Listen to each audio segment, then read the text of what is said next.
Welcome, guys, to another episode of the Rise podcast presented to you by the Rise Experience team. Today, we're going to be talking about the relationships we've cultivated in sport, outside of sport, and how they've affected us in our training and our daily lives. Will, I want to hear a little bit from you about the relationships you've made through the sport and what makes them meaningful to you. Yeah, the relationship in gymnastic community is a really small one. So I feel like we're not seeing each other a lot, but when we see each other, we're so happy to see each other. So it's always like kind of meaningful meetings that we have with people.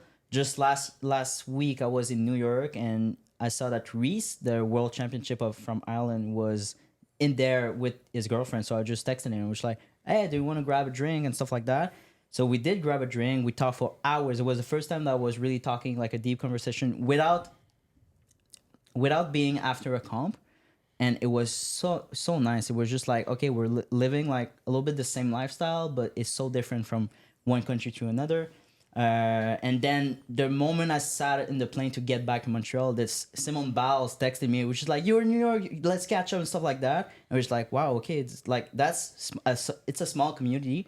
And I guess the biggest friendship that I have is probably with Casimir Schmidt, who is a Netherlands guy who is like, every time I see him, I'm so happy to see him. And I think every time he see me, we're just really happy to see each other. I have lived 2 weeks with him in his apartment. It was really, really friendly. And just like he welcomed me so nicely in Netherlands. It was like a really nice trip. And I guess, first of all, just you guys. Like, you guys are the people I'm spending the most time with. It's amazing to train with you guys. We're 7 guys at training with Adrian that are senior level, and we're on the national team. So we're not like, we're all at the same level. We're all going at the same rhythm a little bit. We're all on the same page. Yeah, exactly. So friendship in sport is a big thing in gymnastics in my life. Yeah. What about you, Xavier? I mean, as you said, nothing beats this team, right? So Nothing. yeah. Yo, Laval Excellence team on Yo, right top, now baby. it's on baby, top. on It's on top. top. But I'm curious about you because I know you got the biggest contact in Snapchat in here. Like, you're the Yeah. guy who got the most people on Snapchat. Yo, so you got me I'm there. wondering. Somebody like, check this guy's snap score. So I'm just wondering, What like, is this how called? is that? Are you keeping in touch with gymnasts? Are you stuff like? I guess it's how you meet people. It's just I international. mean, comp yeah, of course. Like, on my very first international competitions, I ended up meeting this girl. We talked through the whole competition in Rio. Got her on Snapchat, good old Snapchat, and I still talk to her to this day. And it was like two years ago now. So Nice. yeah. Yeah, it's simple. It's Yeah. just like Tell me a little bit about how having that relationship makes you feel, that friendship. Like, describe the feeling to me and what it means to you. I mean, very motivated to create more memories like that, right? Very motivated. But yeah, it was just, I love meeting new people like this, and because I can relate to them. Yeah. yeah, they got the same life that we have, but like on the other end of the ocean or something Yeah. like that. So, Other side of the earth or something like Yeah. that. Yeah. Like, Chris, I know that you recently spent some time in the UK making some new friends with some other gymnasts over there. Why don't you tell us a little bit about that? That trip looked fire. It looked insane. It was all right, but it, It was it all didn't right. it didn't compare to what you guys went to. Yeah. You know, Yeah, I feel like Worlds would have been the spot to be at. Yeah, but Worlds this year was a little bit weird because some teams succeeded and some team failed, and there was like that little tension a little bit. It was cutthroat. Like, Yeah. this was us fighting for our spots. So. Because like Liverpool the year in 2022, it was just like, oh, it doesn't matter, whatever. It was just like, okay, we're just like all gymnasts and we're having fun. But there's some team who left. Like after in 2023, after the qualification, when they missed like France, they missed the qualification for Olympics.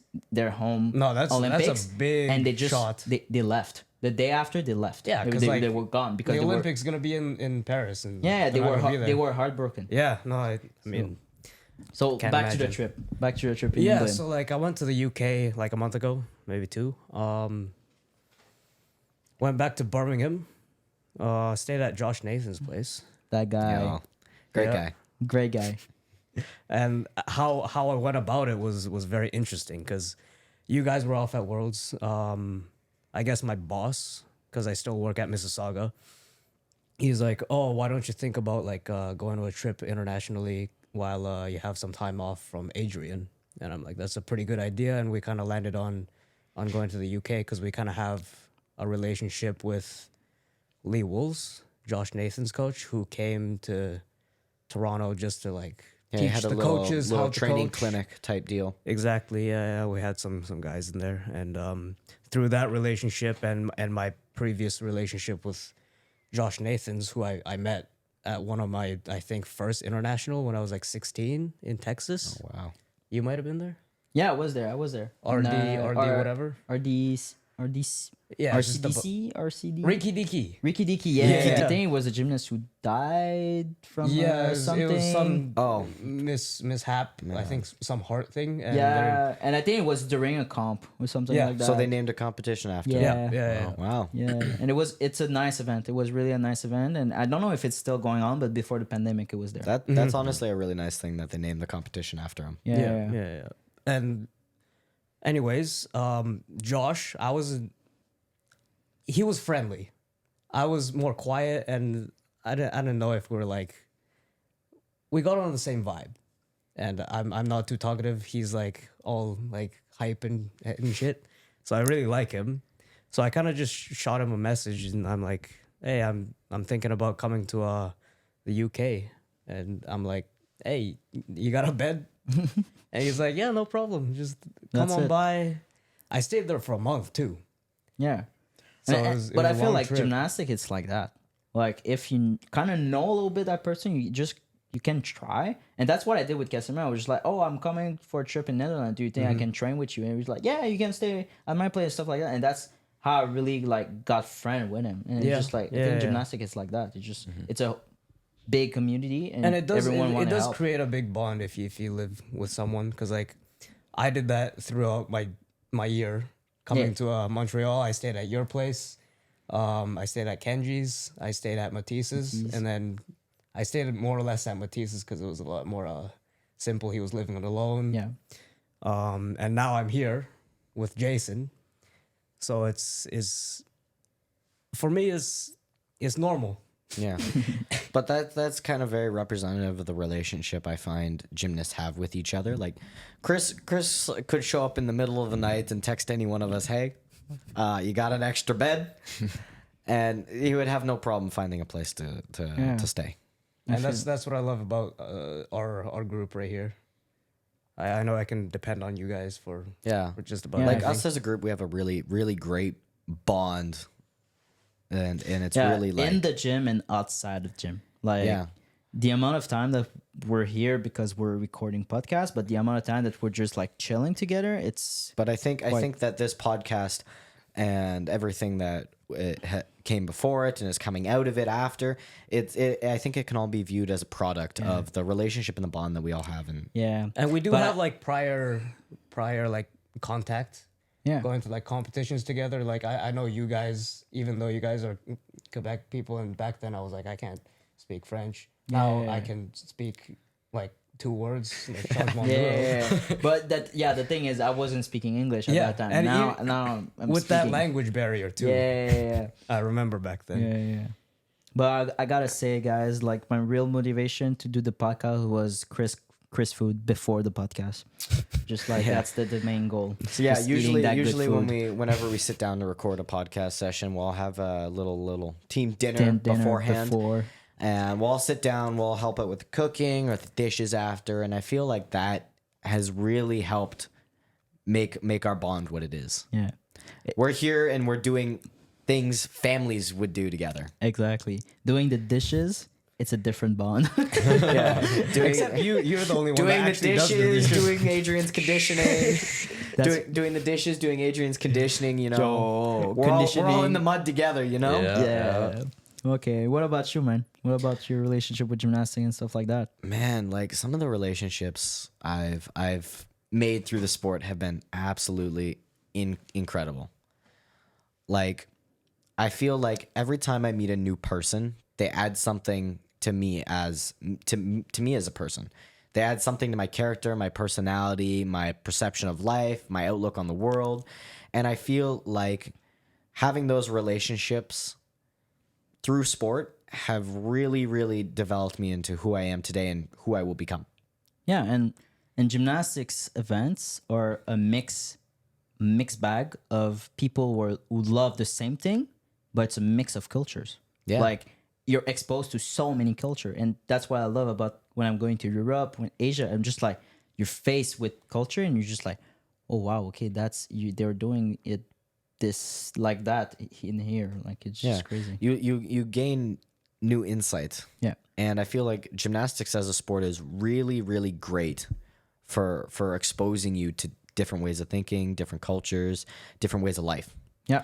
And with every new friendship I make through the sport, I feel like that's something I gain more insight to. So to me, it's like it's a huge part of my life, and it's a huge part of developing who I am as a person. Yeah. When you guys meet the people internationally, is there like a language barrier, or do you tend to like gravitate towards like the people who like? I feel like can most people speak English? speak English. The common language seems to be English. Yeah. I mean, There's Most places you will find like broken English. Yeah. yeah. But the moment that people are trying, it's fine. Yeah. Like if they really don't understand it, and I feel like I guess Chinese, I never really bound with them because they're not speaking a word of English, And or their they're culture not is a trying, little or more cold. yeah, and we're not afraid to approach them. We're just like we're not. I don't know. We're not comfortable doing this. Yeah. So yeah. I would But say- like, how about like France? You went to like top 12 like recently. Yeah. I feel like naturally I'm gonna vibe more with them Because because it's easy. it's easy and I can express. And no, I was going to say I can express myself like I should, but even though with France I'm changing a little bit how I'm speaking because I know there's some expression that they don't understand, but it's more natural. So you going toward, and like with Belgium is the same thing a little bit. Like the French Belgium, I'm way more close to them than the Flemish one because there's that language barrier a little bit. So Yeah, just with the accents.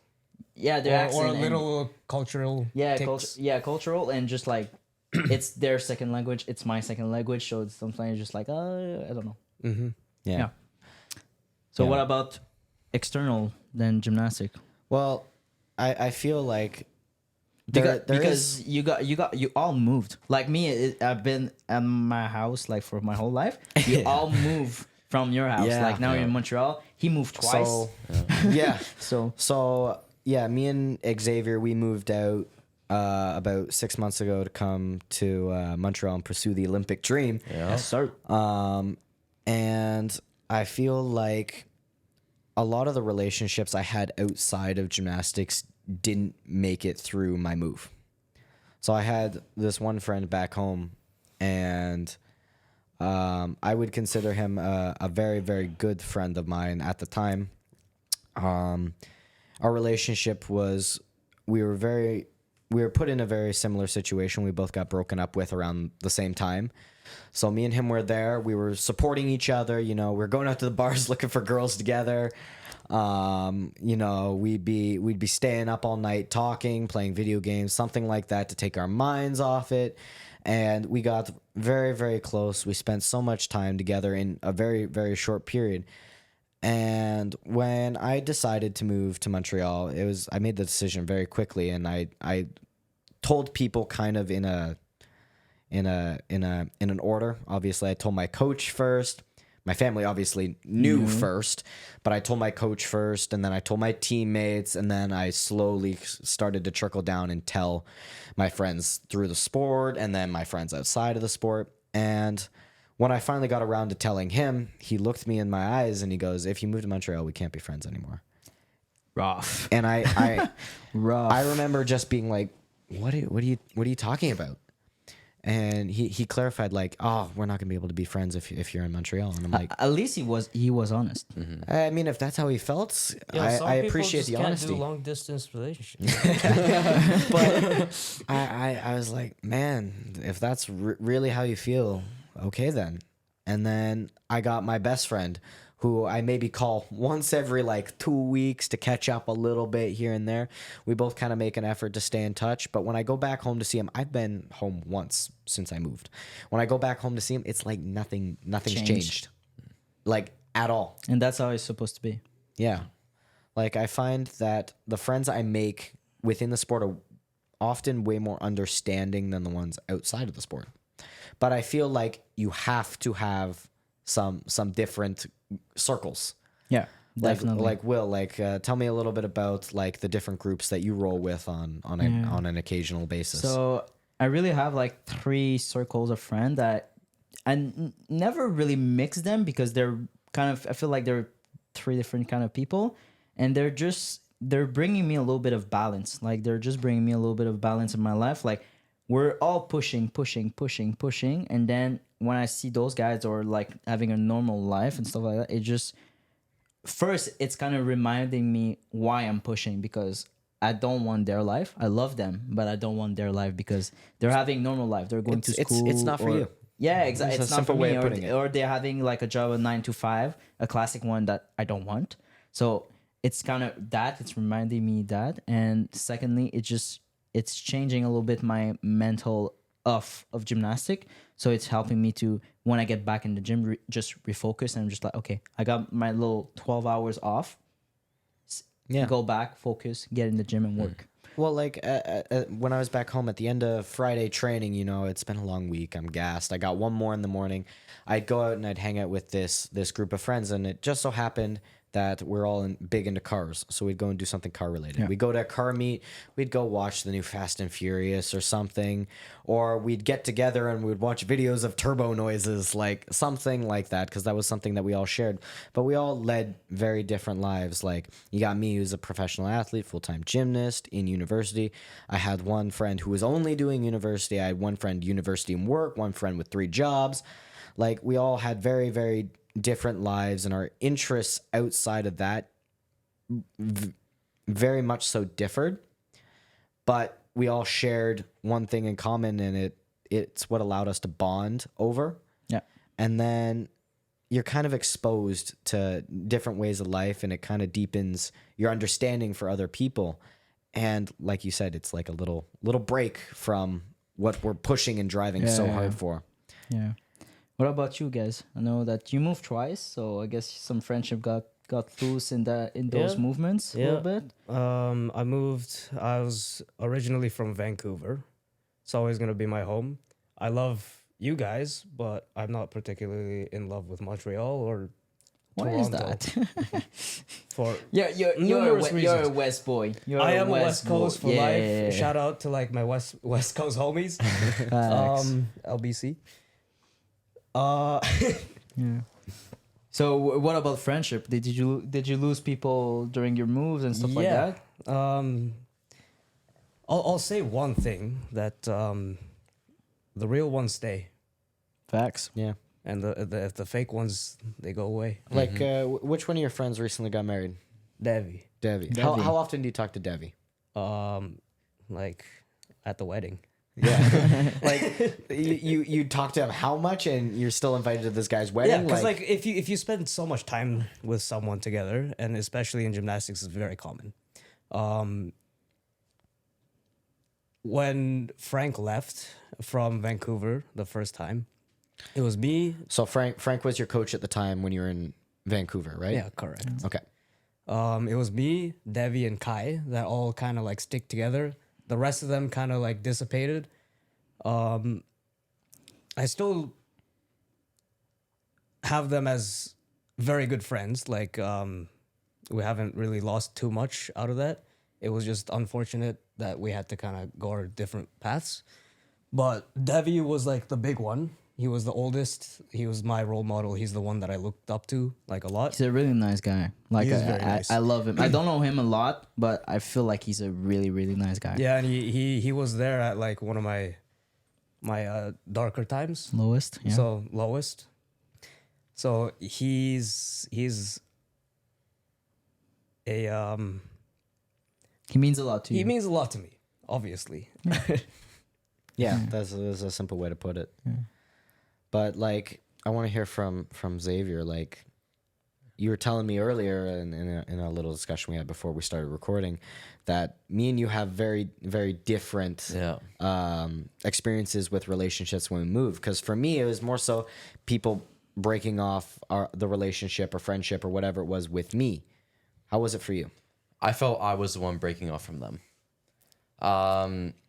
Hot take. It was because like when I first moved here, when we were still living in Adrian's duplex. Like, Shout out, Adrian. yeah, bless, man. So when we were still living there, all my friends were like, "Yo, like when you coming back? Like I miss you." Blah blah blah blah. But like when I was living in Kingston, I didn't hear from them at all, right? So to me, that kind of seemed like kind of like a fake friendship, and I didn't want to stick around with that. Well, like that reminds me of something, and I feel like a lot of people use the term friends very, very loosely, and it's like I want to know how that came about. Like, how did that happen? It's just like it's a friend from a friend that is your friend now, but you don't know shit about it. You know where it happened? Where did It all started from Facebook. Mark Zuckerberg sucked us all in, made us all friends. Oh yeah, we're friends on Facebook, but you never actually met them. Like I guess No, maybe that's how the so term many lost its time, relevance. Like I'm going to on Facebook sometimes to just see like the birthdays of people. So when I know people, I'm just like, oh, I'm just telling them happy birthday, just like to catch up a little bit. And there's so many people, I'm just like, who is this? Who are you? Who are you? And then I look and it's like, oh yeah, you're that friend from that friend from that friend that I know but never met. It's like, yeah, it's just like I kind of understand what you're saying. Yeah, like I feel like, and I caught myself the other day. Like we were at dinner and we were talking, and I was telling you guys a story. I don't remember what about now, but I used the term and I referred to somebody as my friend, and then you guys, one of you said, "Oh, so you must like know a lot about him. Like you guys must be tight." And I'm like, "Huh? No, I don't." Like the term friend has become used too loosely. yeah. In recent years, and I find myself even falling trapped to it. Yeah, quality over quantity. Yeah, Yeah, I like to keep a very small, tight knit group. Yeah. yeah, Yeah, but I sometimes keep it very it can go the other way. When you keep a really tight group and those people are going away, you can feel like you don't Yeah. have any more friends but anymore. also with a tight group, it's like you're handing them a sharper knife, hoping they don't stab you. Yeah, and I got a little bit stabbed with that sharper knife a little bit. Yeah. And it's a little bit with my relationship with my ex-girlfriend. We've been together 2016, 2021. We broke up right before World Championship in Kitakyushu. It was okay. We really separated ourselves like really nicely, and it was okay. At the same time, so my group friend were three of my boys and my girlfriend. No more girlfriend. And then at the same time, there was one of my friend that we couldn't be friend anymore. There was something going on in his life, and I couldn't accept it. So I was just like, yeah, I need to cut that from my life because I don't accept it anymore. And I was really close from that guy, so I just like, okay, he's down. And then after Kitakyushu, learned that my ex-girlfriend went with one of the other guys that was one of my good friend, and they were in a relationship now. So it was like, wow, okay, another one that I lost. So I kept that one guy who is still now my best friend, and we were talking about like how relationship or friends and stuff like that are affecting outside and inside the gym. That situation broke me. Yo, I just texted Adrian in the time, and I was just like, yo, it was like midnight. Like midnight, I texted him, I'm okay. I'm healthy. I'm fine. I'm not going to arm myself, stuff like that. Like I'm good. I'm good. I'm just going to take some day off because I'm kind of broke emotionally. I don't want to talk about it, but I'm good. Yeah. He texted my mom like at 1 in the morning. What is going on with my athlete? What happened? I saw him at training yesterday. This guy never sleeps. So my mom explained the whole story like, oh, one of my friends went with my ex-girlfriend, and I was a little bit like, fuck, that's quick a little bit and stuff like that. So I feel like a good friendship, a good relationship can take you up and be happier in the gym because you're happier in your life. Yeah. but it can affect your training, and it should affect your training. If it's not, you're not human, and you're not having real friendship and real relationship. Yeah. So Like, it's a sword with double edge. yeah, like I've been burned by that same sword before, cut by that same sword Yes. before. So It pick your was- friend. Pick your friend wisely. Yeah, choose your friends wisely. Because this was, 2 years ago now, and me and Chris were both in this situation because we both trained together. We were both training under the same coach, and Frank, who was our coach at the time, he up and left in the middle Vanished. of a competition, and we never saw him again. And this was right before our nationals, and then because me and Chris did so good at nationals, we qualified for Pan Ams and Commonwealth, and we're preparing for these really big competitions. Commonwealth's a major games for us, and we're preparing for it without a coach. It was like doing so without a coach was very grueling. was very hard. It was fun at moments. It's like, oh, what the fuck Yeah, are we doing? we can do whatever We're- we want. There's no coach. We're in the gym. But at the same time, we're like, what are we doing? There's we gotta no get coach. shit done, right? Yeah, like Like it the was. preparation wasn't that good, but I feel like we did perform. Yeah. Like I also feel like because COVID was right before this, and me and Chris had an exception to train. We were in a bubble, and it was me, Chris, and Frank, and then our other coach Daniel in the gym. Yeah. And because we had that exemption to train, nobody else was allowed to train. It was just us in the gym. It was like that for like a year. for a year. Like we were like the only social interaction all of us had all day. Yeah. So we became all very, very close very quickly, and then having him leave like that was brutal. And then because we get back from Pan Am Championships and Commonwealth Games, I just won like 2 international medals, which was huge for me at the time because I'd never been on the international stage representing Canada before on that level of gymnastics. So I was at a real high, and then I come back and I got broken up with a girl I was very, very much in love with at the time. And dude, it destroyed me because before I left for Pan Am Championships and Commonwealth Games, I hadn't dealt with my coach leaving me yet. I pushed it aside for the time being because I had a job to do. I had to compete for the team and myself at those 2 competitions. So I come back and it's all starting to kind of hit me, and I got to figure out where I'm going, what I'm going to do with my coaching situation. And then I got broken up with, and It opened up everything. yo, I gotta be completely honest. It destroyed me. Yeah. But at the end of the day, you got to destroy something to make something new. Yeah. And You two got your world flipped upside down, eh? yeah, like I feel like being that happening, if I could go back and change anything, I don't think I would change it because it made me who I am today. And honestly, because of that, I've come out a lot tougher. Yeah, and I mean, the highs are high and the lows are low, but I prefer that over a flat line. Yeah. And that's why a heartbeat is up and down, man. Up and Yeah, down. that's a flat life. line, you're dead. The heartbeat is life, man. Yeah, Up and down. So I prefer that over this. But you had a situation also with your coach. You did change coach also, Yeah. and like, how is that? Because I got the same coach since I'm 4. So switching coaches is a thing that you all lived a little bit. So how was that? For sure. I mean, it was definitely tough getting used to how Adrian was. Yeah. You know, I couldn't brush my teeth for 2 weeks. That's because he was Tricep. sore. The Tricep. triceps, yo man, triceps, biceps, pecs. How was the stairs? after the frog jumps, man? No. The first time doing frog jugs, man, I was like walking like I was 86, man.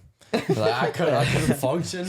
Yeah. But yeah, like moving coaches and just like telling my coach that I was moving. That was like a long discussion because like, you know, he definitely wasn't too happy with that. Because that's the thing, like getting used to a new coach, okay. But telling a coach that you're leaving, Because like he's the one that was like raising me from like 5 years old yeah, until that's like that's I was a breakup 16. right there. Yeah. that's like, yeah. And obviously he wasn't too happy because I was the only like national team athlete that he had, only guy that was like performing, I would say. Yeah. Yeah. And he wasn't very happy to see me go, obviously, but he understood why at the end. Yeah. So, yeah, it was. Yeah. My situation was the reverse. If you saw episode 4, I believe, you will know a little bit more. I'm sure Frank's gonna be a big topic Yeah. for me. It's a big part of our lives. So Yeah, like he was my father figure. yeah. Yeah, and I mean, it's not that he left; it's the way that he left. That it just Right. it was just an emptiness Man, that you like, that you couldn't filled. I've said this before. Like, I would have loved to just look him in the eyes, shake his hand, and say thank you for everything, and then be able to watch him go. But I never got that don't- chance. Yeah, I don't know how his mindset was when he left, but just like a little respect of what you've done with him in the past year, and just like, I'm sorry I can't do it anymore, and just like I hope you'll find something, and or just like, I don't know in what state of mind he was, but Because I truly believe that. Like he ghosted you. he did He ghost me. ghosted you, and He not on ghosted Instagram. everyone. He ghosted you in life. Yeah. Like that's Like wow. it is a pretty shitty way to go, but like I do value everything that he's done for me and everything that he's taught me. Yeah. So I do also want to say like Yeah. a similar gist like Jason, but I don't know if I will have that chance.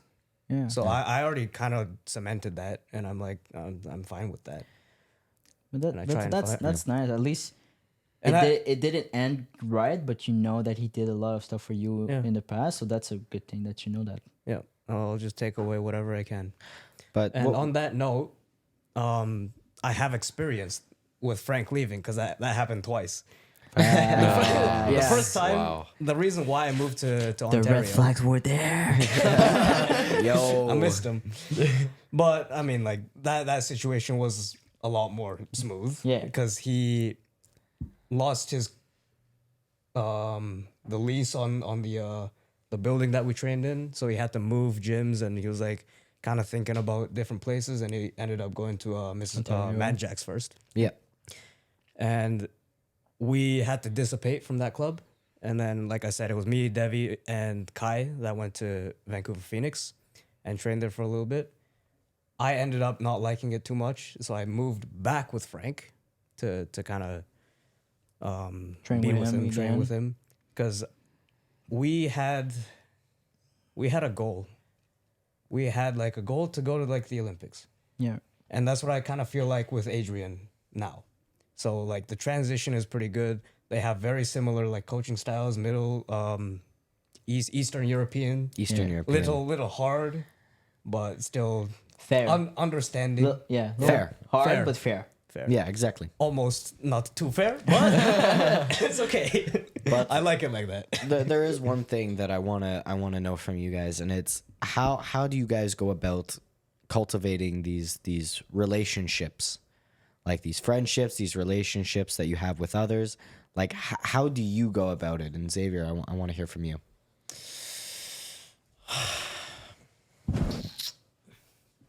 Like, do you go out looking for new friends? No, because if I go out looking, it's never going to come to me, right? But I don't know how to answer this. Will, you want to give it a shot? Communication. Being genuinely about your friendship and like how the person that you are. You don't want to be friend with people that think you're not that person that you are. So Clear be- intentions. Yeah, and just effort. Just Yeah. trying to put time with people. Like Yeah. just the fact that you're trying, people are going to love it. And I think that's what my friends are liking about me. I don't have time. Like I took the plane, I don't know how many times this year, and I was outside the country for a really long time. Yeah. But I'm always trying to make time for my friend, for my family, and I think that's what they like about me. So Is there anything would you say want to that. add to that, Xavier? I'm just like, no. No. No. Will got it right on the nose. Yeah, pretty Chris, much. what about Yeah, you? I mean that's a pretty good answer. I don't have a lot of friends. I don't like cultivating too many. I have the ones that I have, and I like to let them know that I appreciate them by cooking them food, giving them like nice hospitality, words of advice, that kind of stuff. Yeah, for me, like one of the major things I look for in a good relationship is give and take. You look Yep. at how much you're giving and how much you're taking from the other person and how much they're giving and taking from you. And obviously, like, it's hard to break it down into a metric and have it be an even balance. But at the end of the day, you look, and if you're happy with the levels that you're giving and you're taking, and you're happy with the levels the other person's giving and taking, I think that's a very good baseline to determine whether or not you have a good friendship with somebody or relationship. And I want to end with a little trick that I heard. There's this guy who is like, he's an entrepreneur, and he was saying every Monday of a week, he's looking in his phone at his contact list, scrolling, and finding someone that he wants to talk about to him. Call him, go in the car, drive to work, and just talk a little bit to catch up. I'm just like, maybe that's a solution. That's a trick that you can use. So Yeah. because texting is sometimes it's shit. Like you're there's 3 hours between your response and what you want to know and stuff like that. So just a 20-minute call can make the difference. All right. So if you're here watching and listening to this video, you are now, your homework is you have to go try Will's trick and let us know in the comments how it goes. No, Yeah. I'm not gonna do it. I want you guys to all go scroll in your phone, scroll down, give her a couple swipes, pick somebody within that box that you want to talk to, and give them a call. And Call me. And I'll I'm pick not up. saying like someone that you haven't talked in 10 years. Like I want try someone that you're close to, but you didn't catch it like in a couple months. Yeah. Give them a call. Who knows how it might go? Yeah. Let us know. Hey guys, on behalf of the Rise Experience team, I want to thank you guys so much for watching and listening and for all of your support. If you liked the video, please like, subscribe, comment. Thanks for watching. See you in the next one.